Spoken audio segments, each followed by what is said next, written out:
चलिए अपनी बात हम लोग गायत्री महामंत्र से शुरू करते हैं। गायत्री मंत्र से क्यों? गायत्री मंत्र एक ऐसा महाविज्ञान है। गायत्री महामंत्र की प्रार्थना एक सार्वभौमिक प्रार्थना है पूरी मानवता का, क्योंकि इस प्रेयर में किसी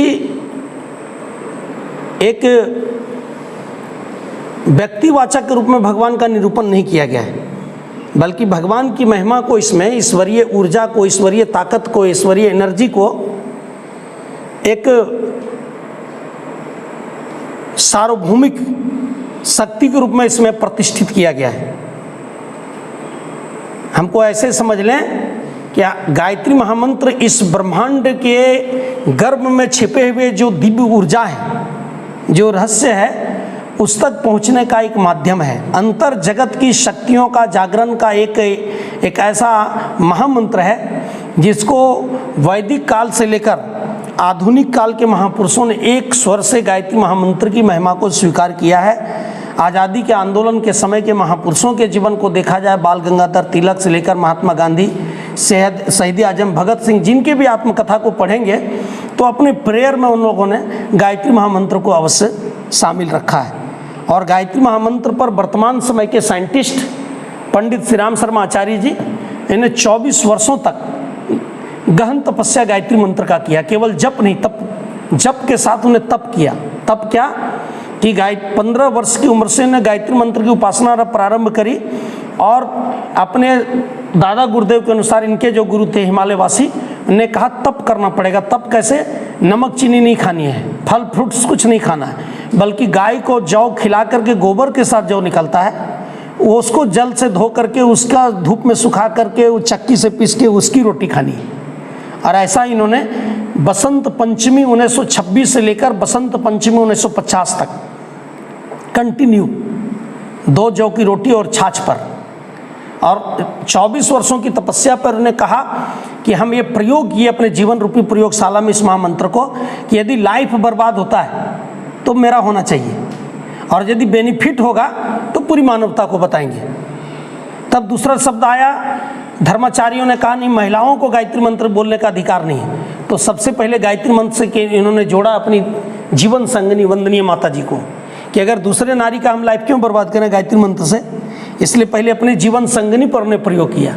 और फिर बाद में इनकी जो इकलौती बेटी परम श्रद्धा शैलजी जी, जो भी गायत्री मिशन की संचालिका हैं, उनको इन्होंने गायत्री मंत्र की दीक्षा दिया। लेकिन आज अब ये खंड ज्योति एक पत्रिका आती है परम वंदनीय माता जी का, इनका स्कूली शिक्षा क्या हुआ किन्हीं को पता नहीं है। ये भी एक किसान परिवार से आती थी, लेकिन इनका जब अभी अमृतवाणी अखंड ज्योति में इधर 2026 में इनका 100 वर्ष पूरा होने जा रहा है वंदनीय माता जी का, 1926 में इनका जन्म हुआ था, तो अभी इन्हीं की अमृतवाणी आ रही है। मतलब इतनी कटिबद्ध हिंदी साहित्यिक भाषा का इतना ज्ञान, इतना अच्छा उदाहरण जो कोई आदमी नहीं कर सकता है कि बढ़िया कॉलेज से या हिंदी विभाग से PhD नहीं की होंगी। तो ये है गायत्री महामंत्र की उपासना की ताकत। गायत्री मंत्र की उपासना सबसे पहले गायत्री, इसमें 3 जो तत्व हैं, सत रज तम, इसमें जो 3 शक्तियां हैं विज्ञान के अनुसार, अध्यात्म विज्ञान के अनुसार, ह्रीं श्रीं क्लीं, अर्थात ह्रीं सरस्वती का बीज मंत्र है, श्रीं लक्ष्मी का बीज मंत्र है और क्लीं दुर्गा का बीज मंत्र है। क्योंकि सृष्टि में 3 आधार निरूपित किया गया है। अब हम 3 को विज्ञान भी नहीं जुटला पाया, हम उसको ब्रह्मा विष्णु महेश कह रहे हैं। तो उसी पदार्थ विज्ञान को विज्ञान क्या कहता है? ठोस द्रव गैस। चौथा तत्व खोज पाया। यह 3 ही मुख्य है। 3 काल में पूरा पृथ्वी का कहिए कि ये पूरा समय हमारा 3 भागों में बटा हुआ, प्रेजेंट फास्ट फ्यूचर। हमारी जीवन की अवस्था भी 3 भागों में बटी हुई है, बचपन जवानी बुढ़ापा। यह 3 काल प्रेजेंट फास्ट फ्यूचर, यह 3 परिवर्तन दिन भर में होता है, सुबह दोपहर शाम। 3 का हमको जीवन में बहुत मस्त है, ज्ञान कर्म और भक्ति। सरस्वती अर्थात ज्ञान, लक्ष्मी अर्थात साधन, दुर्गा अर्थात शक्ति। यह 3 को एक भी अलग करिए तो जीवन में, इसी को पुरुष रूप में कहा गया ब्रह्मा विष्णु महेश। एक जन्म कर देने वाला सृष्टि का निर्माण, एक ऐसी मशीन है, एक ऐसा सांचा है जो अनवरत पूरे विश्व में, कोई काला है, कोई गोरा है, कोई नाटा है, लेकिन सबका नाक नक्शे। अमेरिका के भी आदमी का नाक यही है तो इंडिया का भी है, नाक इधर से इधर नहीं किया वो कलाकार ने। इसका मतलब उसके पास एक मशीन है। निर्माण का कार्य, ब्रह्मा पालन, इतना सारा सृष्टि में लोग जीव जंतु सारे लोगों को भोजन कौन करेगा। तो एक ऐसी व्यवस्था है प्रकृति में आहार श्रृंखला का कि कोई भी जानवर आज तक शिकायत नहीं किया कि हम भूखे सो गए। और तीसरी शक्ति जो है वो है शक्ति दुर्गा का, जो संगठन सहकार का प्रतीक है, जिसको कहते हैं शिव संतुलन। आज हम संतुलन चक्र, आज प्रकृति का गड़बड़ हो गया। क्यों? क्योंकि मनुष्य जो है अपनी बुद्धि का इस्तेमाल प्रकृति को नियंत्रित करने में लगा दिया। अर्थात तो पदार्थ को अपनी मुट्ठी में कर लो दुनिया मुट्ठी में। और मनुष्य क्या किया, जो पांच हमारी जो प्राकृतिक शक्तियां हैं, जिसका निर्माण मनुष्य के बस की बात नहीं है। Tinkle tinkle little star, Gayatri महामंत्र उसी तत्व दर्शन को इस महामंत्र में समझाया है, जिसने सूरज चांद बनाया। तो गायत्री मंत्र का प्रथम अक्षर का है तत् सवितुर्वरेण्यम। उस सूर्य को वर्ण करें कौन? जो यूनिवर्सल गॉड है, पूरे ब्रह्मांड में अपनी ऊर्जा का संचार कर रहे हैं, जिसका हिंदी में कहते हैं प्राण स्वरूप। यदि इस दुनिया में भगवान होंगे तो प्राण के रूप में होंगे। दूसरा कह रहा है दुखनाशक, ईश्वर से बड़ा कोई शक्ति है नहीं जो हमारे दुखों को दूर कर सकते हो। और तीसरा सुख स्वरूप, वो सुखों के, वो खुशियों के वो खजाना है। अगर सच्चे रूप से कोई अपने जीवन में खुशी चाहता है, आनंददायक जीवन जीना चाहता है, तो ईश्वर से दयालु, ईश्वर से सुख देने वाला कोई और दूसरा शक्ति नहीं हो सकता है। आज आदमी क्या है, अपने को जोड़ता है नेता से। नेता क्या काम करता है? कार्यकर्ता तब तक जिंदाबाद लगाता है जब तक नेताजी जीत नहीं जाए। और नेताजी किसी भी पार्टी के नेताजी हों, चुनाव जीतते ही अपने कार्यकर्ताओं के साथ उनका बिहेव कैसा होता है, जैसे केतारी हम लोग कहते हैं नीख देहात में, उसका रस खींच लीजिए और गुल्ला को फेंक दीजिए। कार्यकर्ता बाहर, और जो उस क्षेत्र के जो माफिया होते हैं, दलाल होते हैं, बिचौलिया होते हैं, इस तरह के जो प्रकृति के लोग होते हैं, वो माल पानी पहुंचाने रात के अंधेरे में नेताजी के पास पहुंच जाते हैं, चाहे वह गरीब पार्टी का संचालन करता हो, चाहे अमीर पार्टी का संचालन करता हो। इसलिए गुरुदेव ने कहा आज वक्त की मांग है। गायत्री मंत्र एक ऐसा आंदोलन दुनिया में खड़ा किया है कि आज हम लोगों को नेता और अभिनेता नहीं, नेता और अभिनेता में अंतर क्या है? नेता देता कुछ नहीं है, सब कुछ ले लेता है। और अभिनेता क्या करता है? जो अभिनय करता है वो पर्दा पर, उसका उल्टा उसका जीवन होता है। उनके जीवन में ऐसा कुछ नहीं है। आज मान लीजिए बड़े बड़े सेलिब्रिटी गुटखा का प्रचार कर रहे हैं। भाई आप गुटखा का, शराब का, सिगरेट का प्रचार कर रहे हैं तो देश को किस ओर ले जाना चाहते हैं? उनको पैसा चाहिए। तो इसलिए गुरुदेव ने कहा अभिनेता भी हमको उल्लू बना रहा है, इसलिए नेता बनो ना अभिनेता बनो, अपने आप यदि बनना है आज तो गायत्री मंत्र आपको सृजता बनने का अवसर दिया है। सृजन का संकल्प लो। और सृजन कौन कर सकता है? कहते हैं वही आदमी दूसरे को हंसा सकता है जो जिनके जीवन में स्वयं खुशी हो। कोई अपना चेहरा बना ले बंदर जैसा, निराशा जैसा, रूठा हुआ जैसा, तो वो रूठा हुआ व्यक्ति दूसरे को हंसा सकता है। दूसरे को हंसाना है तो स्वयं हंसना पड़ेगा, और हंसना बनावटी नहीं होगा जब तक अंदर से हमको खुशी नहीं मिलेगी। तो गायत्री महामंत्र की उपासना क्या करता है? सबसे पहले आपकी कैपेसिटी बिल्डिंग को मजबूत करता है। गायत्री महामंत्र आपके व्हील पावर को मजबूत करता है। उसी तरह जैसे बीज में पूरी शक्ति है बरगद का विशाल वृक्ष बनने का, लेकिन उसका बीज कितना राई के से भी महीन होता है, सूक्ष्म। लेकिन बनता कब है? जब उसको उपयुक्त खाद पानी मिलता है, वो प्रक्रिया से गुजरता है। नहीं तो चिड़िया खा के बीट कर देगी तो वो कोई ऐसे पत्थर के नीचे दब गया जहाँ हवा पानी रोशनी नहीं मिला, संपर्क में नहीं आ पाया, तो वहीं वो घुन लग जाता है, बीज जाता है। नहीं तो जितना बीज वो गिरता है बरगद और पीपल का, वो सारा लग जाए तो कितना पेड़ तैयार हो जाता है। लेकिन जो उपयुक्त अवसर प्राप्त कर पाता है, तो इसलिए हमारे ऋषियों ने कहा कि सृजन बनने के लिए, सबसे पहले सृजनकारी बनने के लिए आपको अपने आप को ठीक करना पड़ेगा, सृजन से जोड़ना पड़ेगा। गायत्री मंत्र हमारे अंदर के बीज रूप में सोई भी शक्ति, बीज रूप में हमारे अंदर क्या है? प्राण है। प्राण की मात्रा इतना कमजोर है कि अभी इस देश में जो हनुमान लंका जब में जाकर उद्घोष किया था, राम की आज के मोही कहाँ विश्राम, जो भगत सिंह ने भारत माता की भक्ति करते हुए उद्घोष किया था, अंग्रेजों इनकलाब जिंदाबाद, अंग्रेजों भारत छोड़ो, जिस स्वामी विवेकानंद शिकागो में जाके प्राण की मात्रा बढ़ने के बाद उद्घोष किया था 1893 में, तो हमारे अंदर जो बीज रूप में सोई हुई जो हमारी इच्छा है, जो हमारी आकांक्षा है, जो हमारा प्राण का पावर है, जो हमारी बुद्धि मेमोरी पावर है, जो 4 GB का, उसको 8 GB में, 16 और 32 GB में बदलना चाहते हैं। तो उसका एक ही महाविज्ञान है जो भारत के पास है, और एक ऐसा महाविज्ञान है जिसको आज यूनेस्को इंटरनेशनल मेडिटेशन डे 21 मई को घोषित कर दिया। 21 जून को इंटरनेशनल योगा डे। इसलिए आज संपूर्ण विश्व में जो वर्तमान संकट आया है, प्रकृति पर नियंत्रण कर लो, प्रकृति को हस्तगत कर लो। नदियों में लोग बांध बना दिया, गंगा में कई जगह बैराज बना दिया, उनके प्रवाह को रोक दिया, बिजली तैयार करने के लिए जगह जगह अपना ये लगा दिया। गंगा को, जमुना नदी जो आज क्या कहते हैं, हिमाचल और दिल्ली पानी पानी, उत्तर मांग रहा है फिर से जवानी। भाई क्या किए, हम उसको नाला बना दिए। ये नदी को, पुल तो नदी पर नेताजी बना सकते हैं, लेकिन नदी तो नहीं बना सकते वो। अब उसको धीरे धीरे लाल किला बन गया, वो बन गया, ये कहिए कि कई मंदिर बन गए उसके किनारे, धर्मशाला बन गया, नगर बस गए। अब जमुना का जो आकार था पुराना वो सिकुड़ गया। प्रकृति, नेचर नाराज हो गई मनुष्य के इस अतिक्रमण से।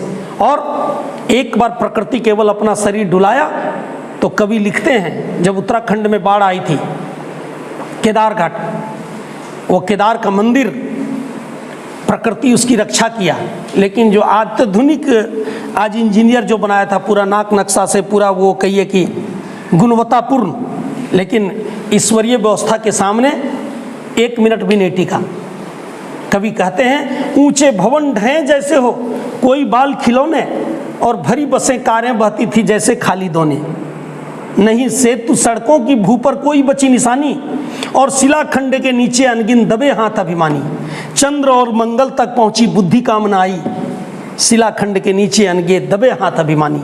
जो अभिमान मनुष्य करता है अपनी बुद्धि पर, अपने वैज्ञानिक आविष्कार पर, कर लो दुनिया मुट्ठी में, उसकी मुट्ठी की बाह पकड़ करके कोई दुनिया का एक ताकत है जो सुप्रीम ऑफ बॉस है, जो दुनिया का बाहुबली है, वो बाहुबली नहीं जो किसी पार्टी के एमएलए बन करके कुछ इलाके को अपने हाथ में कर लिया है। अरे वो बाहुबली नहीं, बाहुबली तो हमारे देश में वो ऋषि लोग थे। हमारे देश में बाहुबली तो संत कबीर जी थे, जो इब्राहिम लोदी उनको हाथियों से कुचलवा रहा था, फिर भी माफ़ी नहीं मंगवा सका, ईश्वर की भक्ति से उनको अलग नहीं कर सका, उस कबीर का बाल बांका नहीं कर सका। आज के बाहुबली ठंडा आया तो चादर ओढ़ लिया, लेकिन हमारे ऋषि मुनि हिमालय में भी बिना चादर का, उनको ठंडा लग रहा है, न गर्मी लग रहा है, न बरसात। ये तीनों प्रकृति के तत्व से जो अपने आप को ऊपर उठा लिया, गुरुत्वाकर्षण से जिनका व्यक्तित्व कहते हैं, ढेला जब फेंकेंगे और गुरुत्वाकर्षण के शक्ति से बाहर चला जाएगा तो फिर वो नीचे नहीं गिरेगा।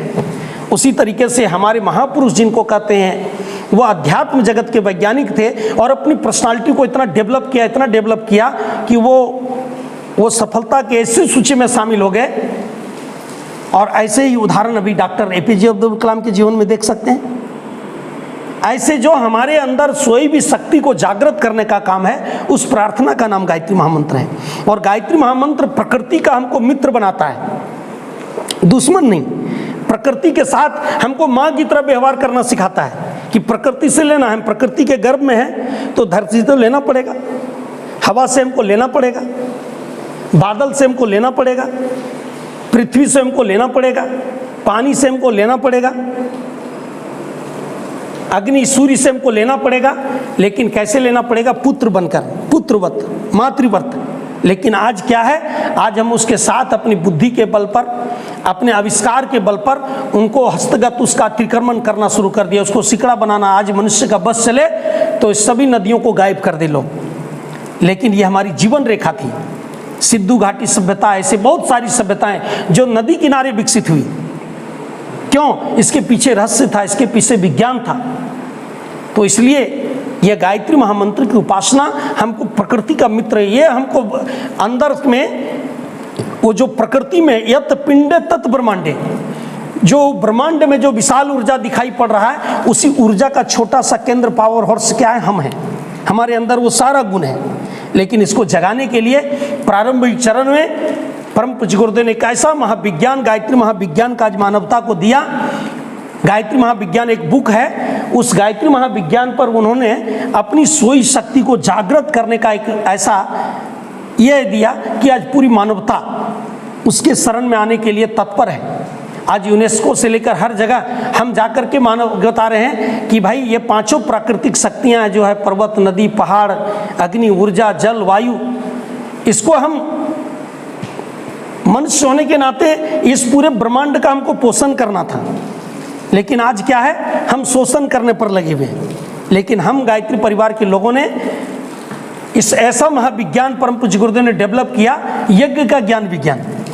यज्ञ का ज्ञान विज्ञान मतलब स्वाहा स्वाहा जो हवन करते हैं वो केवल नहीं, अग्नि मिले पुरोहितम। अग्नि किसी चीज का मुख है।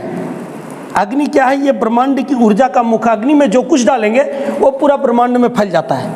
जैसे उसमें मिर्च डालिए तो हमको आपको तीता नहीं लगेगा, बल्कि सभी लोगों को खांसने के लिए मजबूर कर देगा। मिर्च को हम खा रहे हैं तो केवल हमको तीता लग रहा है। तो उसी तरीके से गौघृत था, गुगुल था, ये जो दिव्य जड़ी बूटियाँ, तुलसी का जौकुट था, ये जो सुगंधित छाल थे जिसमें जिस पेड़ पौधे के छाल में सुगंध होता है, उनको जौ कुट करके धूप बनाया और प्रज्वलित अग्नि में गायत्री मंत्र, महामृत्युंजय मंत्र और वैदिक विशिष्ट मंत्रों से उसमें आहुति डाला और वह धूम्र बनकर आकाश मंडल में उसी तरह फैल गया। जैसे कोई बीड़ी पी रहा है तो देखिए सिगरेट, उसका धुआं कितना खराब लगता है। तो जो जिसमें गुण होगा वही फैलाएगा। अग्नि उसी का विस्तार करता है। इसी का नाम था यज्ञ का ज्ञान विज्ञान। यज्ञ का ज्ञान विज्ञान में यानी पूरे ब्रह्मांड को हम पोषण देते थे, पूरे ब्रह्मांड को भोजन कराते थे। आज हम केवल कुटुंब को भोजन करा रहे हैं, फ्रेंड को भोजन करा रहे हैं, लेकिन यज्ञ का विज्ञान, मंत्र का विज्ञान ऐसा था, उसके माध्यम से हम ब्रह्मांड से अपना संपर्क जोड़ते थे। उस दिव्य ऊर्जा से हमारा एक कनेक्टिविटी होती थी। लेकिन आज हमारी कनेक्टिविटी, जब हम अपनी विशाल ऊर्जा को छोड़ करके हम इतना दीनहीन हो गए कि हमारा आज कनेक्शन किससे हो जा रहा है, जिससे नहीं होना चाहिए। एंड्रॉयड मोबाइल के फालतू वीडियो से, जो हमारी जवानी को बर्बाद कर रहा है।